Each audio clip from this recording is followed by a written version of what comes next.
quiero leerles una pequeña historia.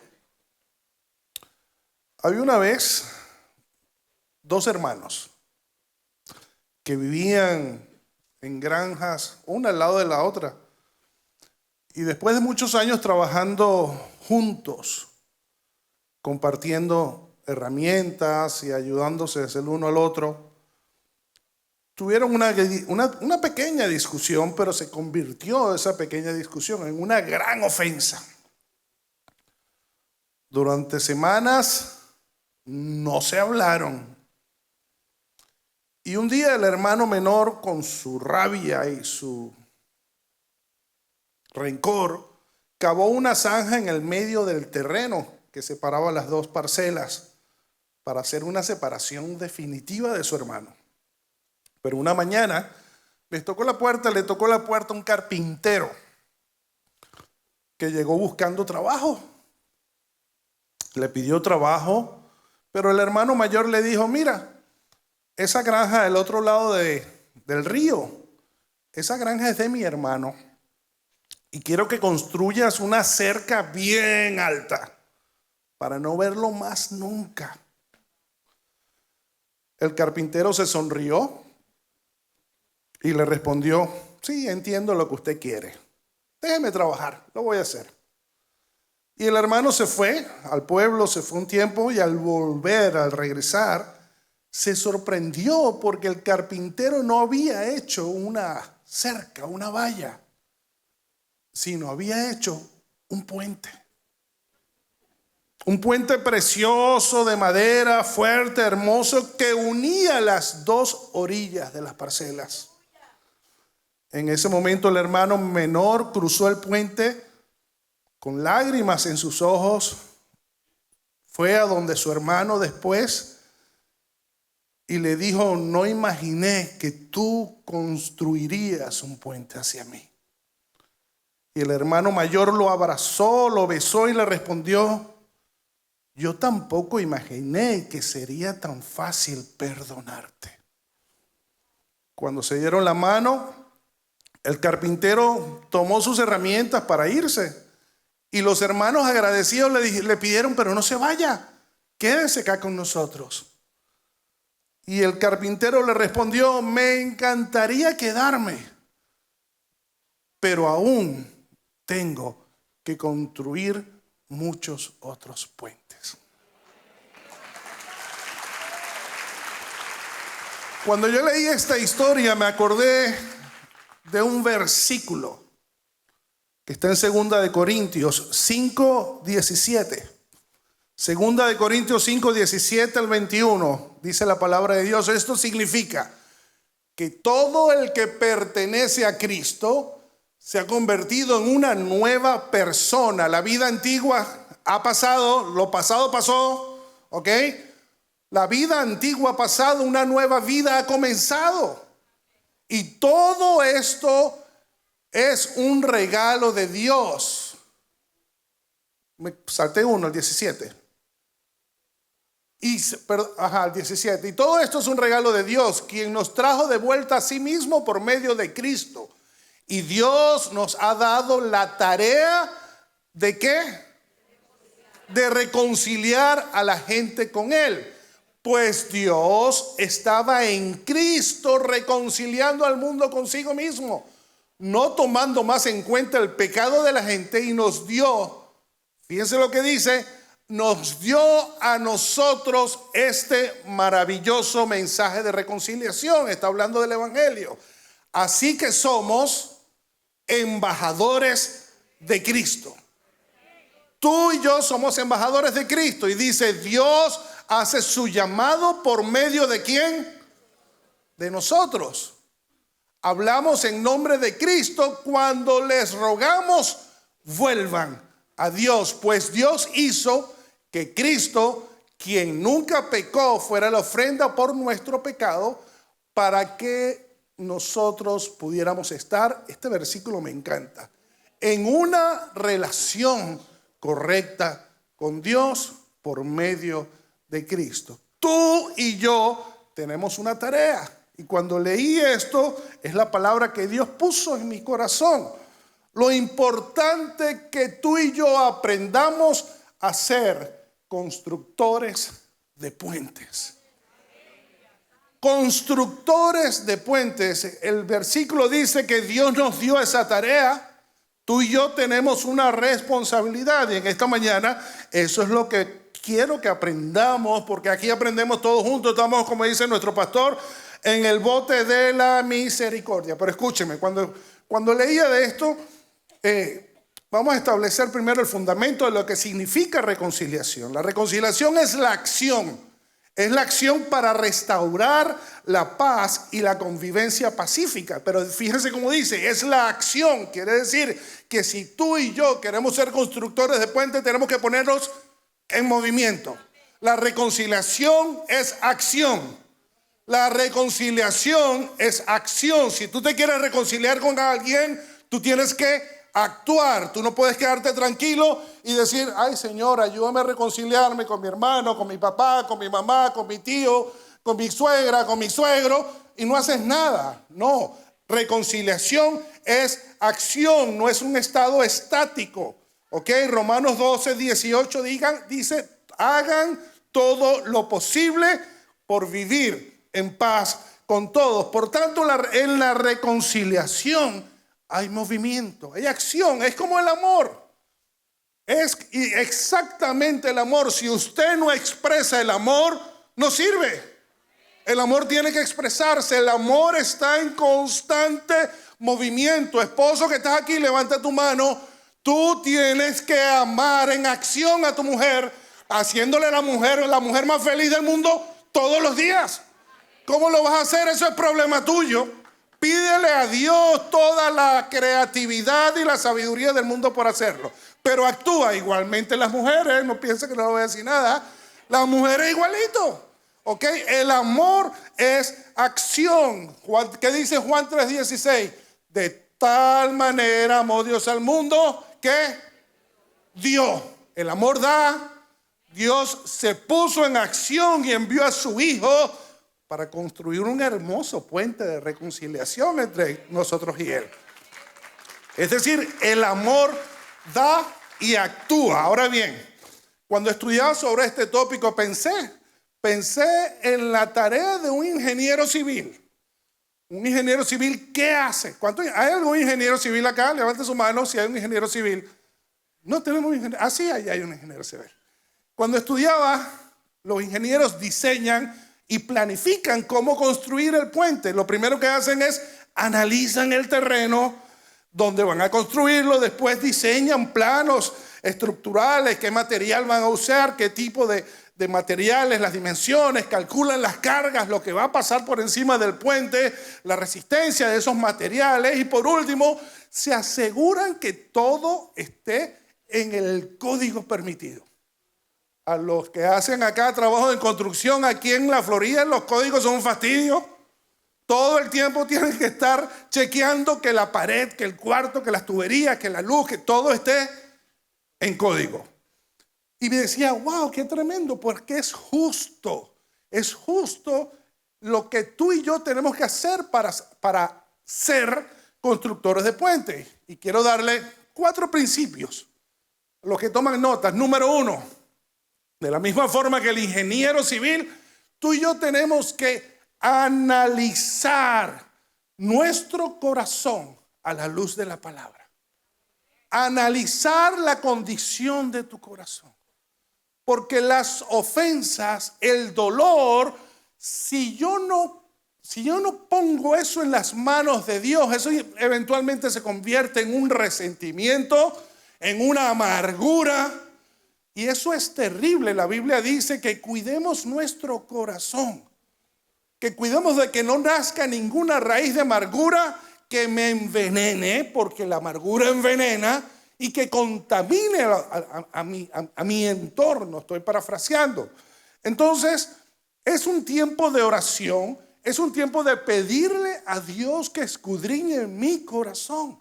Señor, ayúdame con esto que estoy sintiendo. Siento rabia.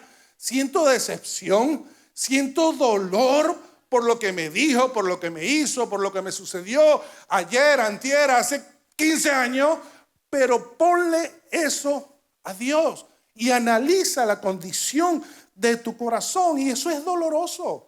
La mayoría de las veces es doloroso. ¿Por qué? Porque te lleva al momento de la ofensa. Te conecta con el dolor, te vas a recordar, es incómodo, pero hay que hacerlo. La Biblia dice que nos debemos poner a cuentas con Dios. Pero es allí, escúchame, donde el Espíritu Santo va a traer sanidad a tu corazón. Cuando tú oras, cuando te presentas honestamente delante de Dios y le dices todo lo que estás sintiendo. Señor, siento rabia, me provoca ahorcarlo. Ponle todo a Dios y Dios va a traer sanidad a tu corazón. Cuando yo analizo mis sentimientos y la condición de mi corazón, entonces voy a la palabra. ¿Qué dice la palabra de Dios en cuanto a lo que estoy sintiendo? ¿Y qué debo hacer? ¿Qué dice la palabra que yo debo hacer con lo que yo estoy sintiendo? ¿Están entendiendo? El Salmo 139, 23 dice: examíname, oh Dios. Este es David. Examíname, oh Señor, y conoce mi corazón. Pruébame y conoce mis pensamientos. Y ve si hay en mí camino de perversidad. Y guíame en el camino eterno. Tenemos que guardar nuestro corazón. La Biblia dice que sobre toda cosa lo guardemos, porque el corazón determina el rumbo de nuestra vida. Entonces me voy a dar cuenta en ese momento que lo que la palabra dice va en contra de lo que yo estoy sintiendo. Me va a hacer morir a la carne, me va a hacer soltar. Generalmente las instrucciones de Dios van en contra de mis emociones y de mi carne. Ahora tenemos dos opciones: obedecer o no obedecer. Si obedezco, pues va a haber sanidad en mi vida. Va a haber sanidad en mi corazón. Y si no obedezco, si decido no obedecer, pues habrá amargura, resentimiento y falta de perdón. Y eso es gravísimo. Eso es gravísimo. Ahora, cuando yo decido obedecer a Dios, lo primero que uno hace, escúchame, te estoy hablando de algo que yo he vivido, de algo que yo he experimentado. Lo primero que tenemos que hacer es ceder. Diga conmigo, ceder. ¿Qué es ceder, Pastor Ernesto? Muy sencillo. Renuncia a la razón. Renuncia a la razón. Tú puedes tener razón de estar enfogonado, puedes tener razón de querer cortar cabeza, puedes tener razón de vengarte, de acuerdo al mundo, puedes tener la razón, pero con eso no haces nada. La mayoría de las guerras del mundo son porque alguien cree tener la razón. Y cuando vamos a la palabra de Dios, lo primero que hizo Jesús fue renunciar a la razón. Él no tenía por qué ir a una cruz. Él delante de Pilato, el mismo Pilato dijo: este hombre no ha hecho nada. Él se defendió. No. Él renunció a la razón porque tenía una responsabilidad, tenía un cometido. Dice la palabra que puso el gozo enfrente de él. Te vio a ti, nos vio a nosotros y dijo: yo lo voy a hacer. Yo los voy a poner en la relación correcta con mi Padre. Ceder significa renunciar voluntariamente a la razón. Y alguien una vez me dijo: pero si yo cedo, por supuesto era un hombre, si yo cedo, eso es una señal de debilidad. Es una señal de madurez espiritual. El ceder es una señal de madurez, es una señal de humildad. Tenemos que renunciar a la razón para ser constructores de puentes. Cuando yo decido ceder a la razón, estoy obedeciendo a mi Padre Celestial. Suelta, cede en los matrimonios, alabado sea Dios. Alguien tiene que ceder. Para que hayan contiendas tienen que haber dos dispuestos a caerse a palo. Alguien tiene que decir: no, eso no está bien delante de Dios. Alguien tiene que tener la cordura y ceder ante Dios. ¿Ok?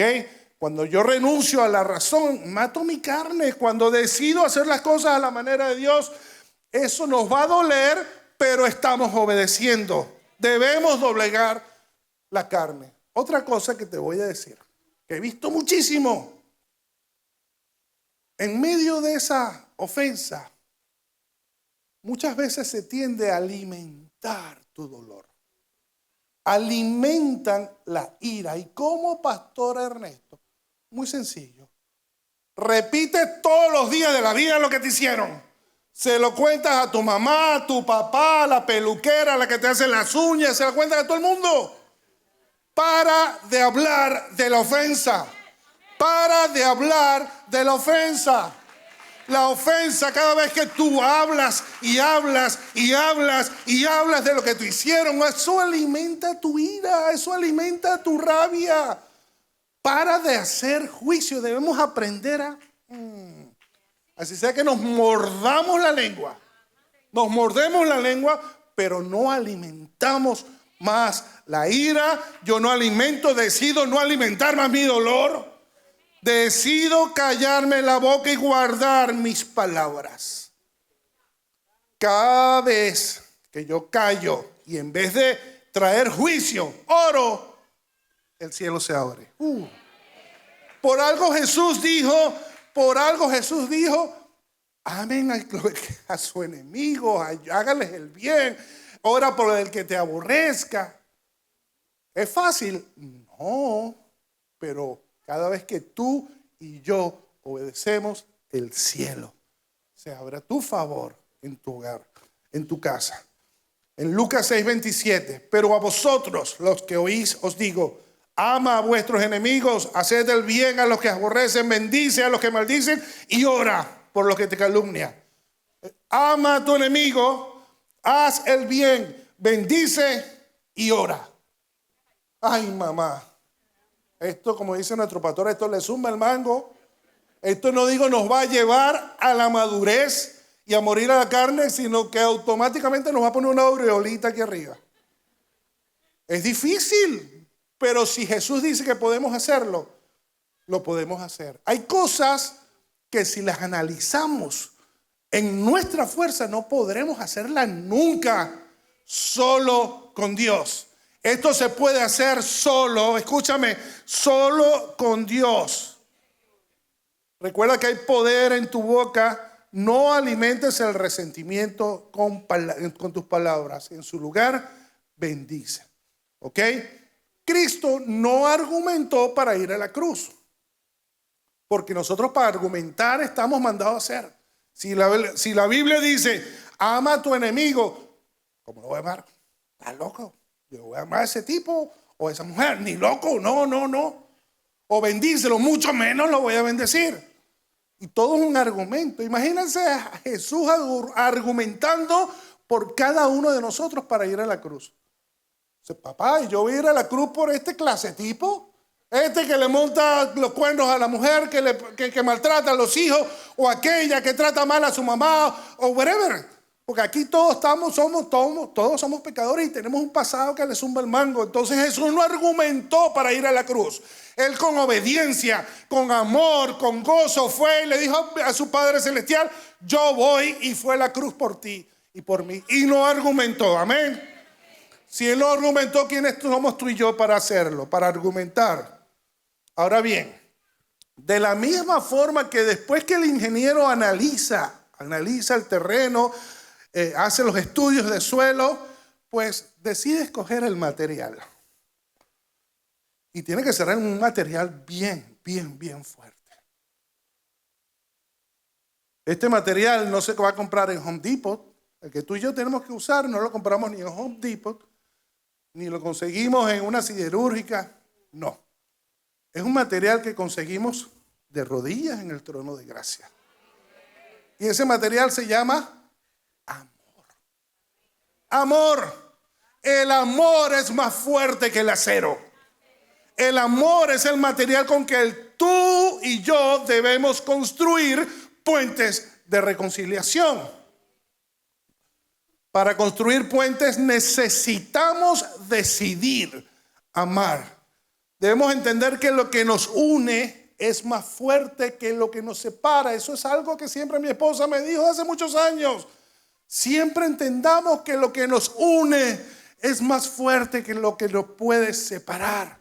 Piensa eso en tu familia, piensa eso cuando discutes con tus hijos, con tus nietos, con tus sobrinos. Piensa que el amor filial es fortísimo. Los americanos dicen, the blood is thicker than the water. La sangre es más espesa que el agua.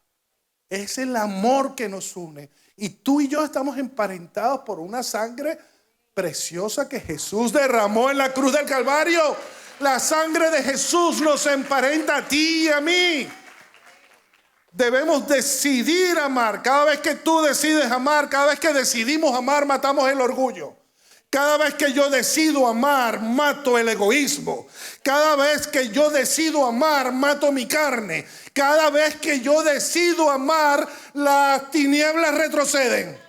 Porque Jesús, el diablo, es experto en dividir. Me encanta una frase que dijo nuestro pastor hace muchísimo tiempo. Cada vez que hay división, Satanás gana. Todo lo que Satanás divide, lo conquista. Y tú no querrás darle el gusto a Satanás de dividir. No. Tú y yo tenemos que ser profesionales en llevarle la contraria al diablo. Cada vez que yo decido amar, se acerca Dios a mi vida. La presencia de Dios se activa. ¿Por qué? Mira lo que dice primero de Juan 4:16. El que permanece en amor, permanece en Dios y Dios en él. El que permanece en amor, permanece en Dios. Cada vez que yo decido amar, yo decido permanecer en Dios. Piensa en eso. Cuando obro con rabia, cuando yo actúo no en amor precisamente, yo no estoy permaneciendo en Dios. Yo estoy dando un paso afuera y me estoy saliendo de su cobertura. Me estoy saliendo de su presencia. Cuando yo decido amar, estoy debajo. Estoy con Dios. Porque su palabra es fiel, es verdad, Él no miente. Y si su palabra dice que cuando yo decido amar, permanezco en Él, estoy seguro que Él va a estar conmigo en todo lo que yo haga. El cielo se abre a mi favor. Las tinieblas retroceden. Y eso es algo que solo se puede hacer con Dios, no en mis fuerzas. La decisión de amar me va a desconectar de mi mente y de mi análisis. Ya no me va a interesar analizar, simplemente amo, independientemente que la persona se lo merezca o no se lo merezca. Mata todo argumento en mi mente. Segunda de Pedro 1, 5, 8. Me encanta esta escritura. Vosotros también, poniendo toda diligencia, siendo diligente por esto mismo, añadan a vuestra fe virtud, a la virtud conocimiento, al conocimiento dominio propio, el dominio propio paciencia, la paciencia piedad, a la piedad afecto fraternal y al afecto fraternal amor. Porque si estas cosas están en vosotros y abundan, no os dejarán estar ociosos ni sin fruto en cuanto al conocimiento de nuestro Señor Jesús. Es decir, yo creo en Jesús, yo abrí mi corazón a Jesús, sí, ahí no se queda, empiezo. Debo desarrollar virtud. ¿Y qué es virtud, Pastor Ernesto? Es una disposición constante a hacer lo correcto. Eso es virtud. Eso es caminar con virtud. Significa una inclinación natural a hacer bien, a obrar de buena forma. A eso yo tengo que añadirle conocimiento, entendimiento, inteligencia, prudencia, la sabiduría de la palabra. A la sabiduría, a ese conocimiento tengo que agregar dominio propio, que ahí es donde todos estamos fallando. Porque algunos no tenemos mecha. Unos tienen la mecha corta, otros la tienen larga, aguantan, pero otros apenas lo toca, explotan. ¡Puf! ¿Ok? Dominio propio. Esa virtud de poder controlar tus impulsos y tus emociones. No seamos de mecha corta. Eso es un fruto del Espíritu. Eso es algo que solo podemos obtenerlo con el Espíritu Santo de Dios. Ahora, al dominio propio tengo que añadirle paciencia. Se refiere a perseverar en medio de la fuerza. Cuando yo esté construyendo puentes de reconciliación, va a haber oposición. Va a haber oposición, se va porque Satanás es experto en quererte hacer abandonar la tarea. Pero no, tú debes tener paciencia, perseverancia. ¿Ok? Es esa actitud de firmeza en mi corazón mientras termino mi labor. A eso tengo que añadirle piedad. Y la piedad es reverencia de Dios. Es temor reverente a Dios. A ese temor reverente tengo que añadirle amor fraternal. Y me encanta porque cuando yo leía esto, muchos de nosotros en algún momento nos quedamos en amor fraternal. Nos quedamos en ese cariño. Este hermanito me cae bien, esta hermanita es chévere. Y nos quedamos ahí. Es ese cariño, ese amor de hermanos de la fe. Pero el apóstol Pedro dice que no nos tenemos que quedar ahí. Tenemos que añadir al afecto fraternal amor. El amor ágape. Y ese amor es cuando Dios fluye a través de nosotros. No hay otra forma. Es ese amor sacrificial, es el amor de la cruz. Es el amor que describe 1 Corintios 13, el que todo lo sufre, el amor que es benigno, que no tiene envidia, que no es jactancioso, que no se envanece. Todo lo que habla 1 Corintios 13. Ese es el amor que tú y yo tenemos que usar para construir puentes de reconciliación. 1 Juan 4:8 dice, el que no ama no ha conocido a Dios. El que no ama no ha conocido a Dios porque Dios es amor. Quiere decir que a la ausencia de yo amar, estoy proyectando que no conozco a Dios. Si yo no amo, entonces yo no conozco a Dios. No lo digo yo, lo dice la palabra del Señor. Este material, el amor, es súper resistente con que debemos construir los puentes. Y estos puentes construidos con amor, escúchame, llevan a eternidad. Son puentes que llevan a eternidad. Son puentes de gran bendición. Lo tercero, voy rápido, ya me quedan 2 minutos. Lo tercero, el constructor de puentes debe dejar atrás el pasado y perdonar. Tenemos que perdonar. Tenemos que soltar la ofensa. Leímos en 2 Corintios que el que pertenece a Cristo es una nueva persona. La vida antigua ha pasado y algo nuevo ha comenzado. Tenemos que aprender a perdonar. Tenemos que pasar por alto las ofensas. No albergues las ofensas en tu corazón.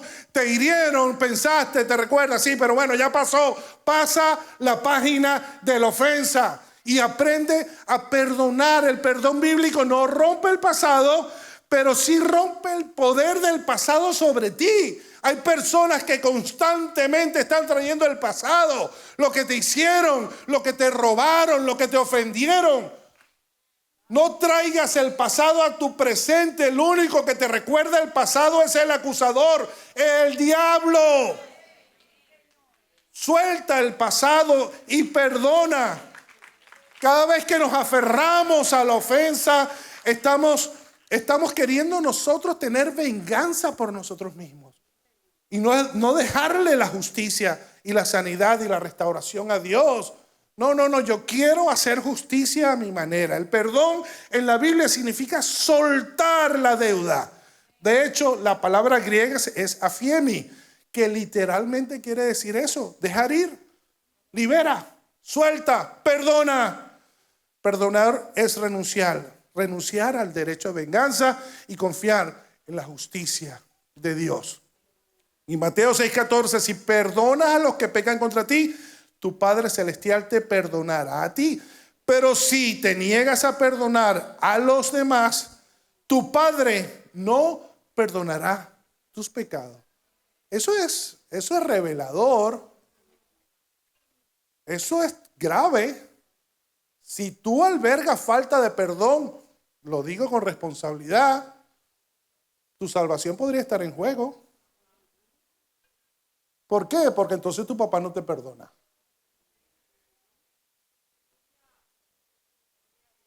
Perdonar es obediencia, no es una emoción. No depende de sentirlo, sino es una decisión a obedecer lo que Dios me está pidiendo. Y por último, voy a ir rápido. Asegúrate, para ser constructor de puente, asegúrate de hacerlo todo a la manera de Dios. Hazlo todo a la manera de Dios, no a tu manera. El ingeniero tiene que asegurarse que el puente y toda la construcción esté de acuerdo al código, de acuerdo a la ley. Pues de la misma forma, nuestro código, nuestra constitución se llama la Biblia. Todo lo que tú y yo hacemos tiene que ir de acuerdo a la palabra de Dios. Que mis materiales sean genuinos, que mis materiales sean de alta calidad, que la condición de mi corazón sea íntegra, que mi amor y mi obediencia sean genuinos. Si voy a obedecer, obedezco 100%. Obediencia a medias es desobediencia. Y es un material bien chimbo, bien malo. Es un material que en cualquier peso, ese puente se viene para el piso. Que la actitud de nuestro corazón sea íntegra, que nuestra obediencia sea total, que mi perdón sea total, que no sea un perdón a medias, que el amor sea sin fingimiento, dice la palabra. Y como dice Mateo 5:23, por tanto, si traes tu ofrenda al altar, escucha esto, y allí te acuerdas de que tu hermano tiene algo contra ti, deja allí tu ofrenda delante del altar. Y anda, reconcíliate primero con tu hermano.